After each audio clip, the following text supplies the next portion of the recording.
In the first 48 hours of Operation Epic Fury, Iran launched more than 541 Shahed drones at the United Arab Emirates alone.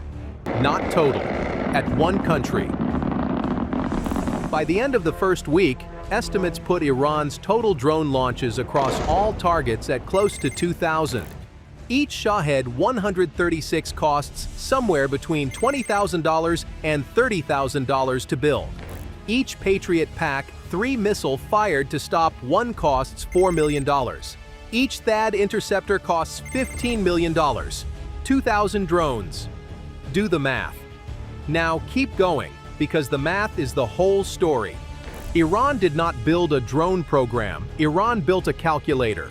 And for the first week of this conflict, it was the only one doing the arithmetic correctly. The Shahed 136 is not a sophisticated weapon. It is a delta-winged, one-way attack drone with a pusher propeller at the rear, a basic inertial and GPS guidance system, and a 40-kilogram warhead in the nose.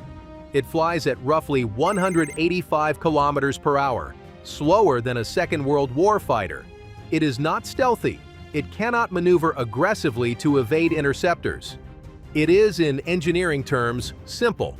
What it can do is fly at low altitude in very large numbers, for very little money. Think of it like the most aggressive Costco strategy in military history. Not quality, volume. And the unit economics are so good that losing is almost beside the point. Iran has been building these since at least 2019. By the time Operation Epic Fury began, Iran had a stockpile estimated in the thousands, and the production infrastructure to replace losses faster than US and Israeli strikes could degrade it. The weapon was designed from the beginning for one specific strategic purpose: not to win individual engagements, but to drain interceptor magazines. To force your adversary to reach into a finite stockpile every time one of your $30,000 drones appears on radar. To turn defense into a bill that keeps compounding. CNBC called it the poor man's cruise missile. Gulf News called it the AK-47 of the skies. Both descriptions are accurate. Both also miss something. The AK-47 comparison understates the Shahed's strategic effect.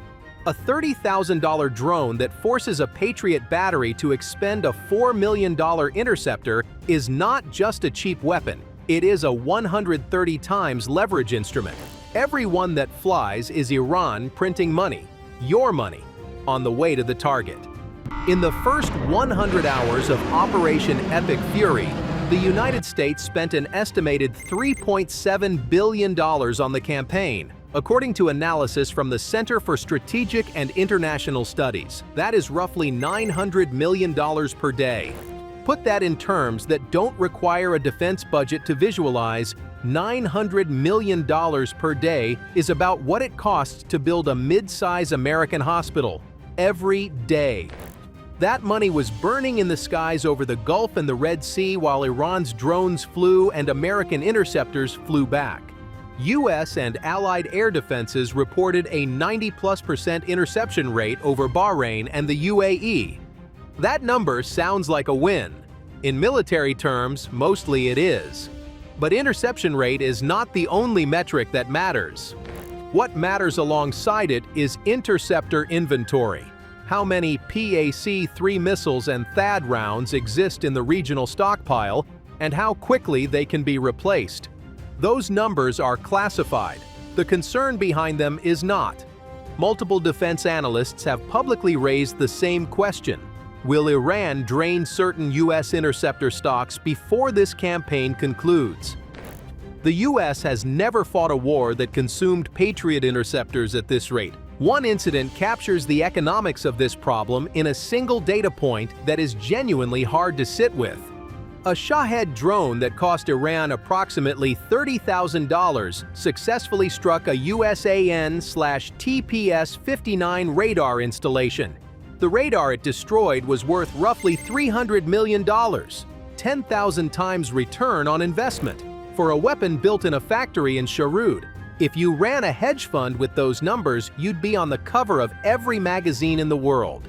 Iran ran that trade 2,000 times in the first week of a war. The United States understood this logic. It had been studying it for 2 years, and on March 1st, it deployed an answer that almost no one expected. The Pentagon confirmed the first combat use of Lucas, the low-cost, uncrewed combat attack system.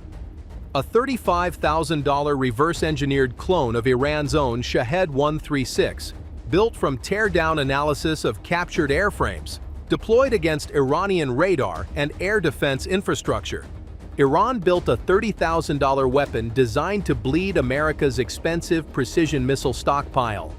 America responded with a $35,000 copy of that exact weapon aimed back at Iran. That is not a military response. That is a counterpunch that doubles as an insult. CENTCOM confirmed it. The turnabout was deliberate. Someone in the Pentagon's acquisition chain had the patience to wait 18 months for this specific moment, and the creativity to recognize that the best answer to Iran's economics was Iran's own economics, reversed. The imitation in this case is the highest possible form of contempt. But Lucas was not the only new weapon to make its first combat appearance in Operation Epic Fury. On March 4th, CENTCOM confirmed the first-ever combat use of the Army's Precision Strike Missile, PRSM. Launched from a standard HIMARS launcher, the PRSM struck Iranian targets at ranges that its predecessor, the ATAC-MS, could not reach. PRSM has a confirmed range of at least 500 kilometers, hundreds of miles further than ATAC-MS. That range means HIMARS batteries can hold Iranian targets at risk from positions well outside the reach of Iran's own rocket artillery, which tops out at roughly 300 kilometers. A weapon that outranges what it can be shot back at, fired from a system Iran already knows how to target. That is the kind of asymmetry that rewrites threat assessments. PRSM was made possible in part by the Trump administration's 2019 withdrawal from the Intermediate Range Nuclear Forces Treaty, a decision criticized at the time by arms control advocates precisely because it opened the door to missiles in this range class. Whatever one thinks of that treaty decision, the weapon it enabled has now been used in confirmed combat. First time, March 4th, 2026. That will be in the military history books. Stand back from the individual weapons and the individual strikes and look at what the first week of Operation Epic Fury has demonstrated about where modern warfare actually is. The era of exclusive reliance on expensive precision weapons is over. Not because precision stopped mattering. B-2 strikes against the underground facilities at Fordow required weapons that no drone can carry, and those missions could not have been executed any other way. But for the broad category of fixed infrastructure targets that define the opening phase of a modern air campaign, radar nodes, communications towers, logistics hubs, fuel storage, cheap weapons fired in volume work. They work against sophisticated air defenses. They work in a contested environment, and they work at a cost ratio that is sustainable for weeks, not days. Iran built its drone doctrine on the assumption that volume and cheapness would eventually overwhelm the economics of American precision. That assumption was correct for long enough that 2,000 drones flew in the first week of this conflict and drained an amount of U.S. interceptor inventory that has not been publicly disclosed but is described by analysts as significant. What Iran did not fully account for.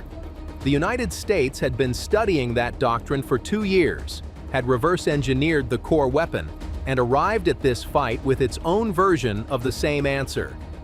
Iran's drone launch rate has already dropped, according to Defense Scoop reporting from March 4th, as U.S. and Israeli strikes have degraded Iranian drone production infrastructure and weapons storage sites. The volume that defined the first 48 hours is not the volume Iran can sustain indefinitely. The arithmetic that looked like Iran's strategic advantage at the start of Operation Epic Fury is now running in the other direction. But here is the question no one can answer yet.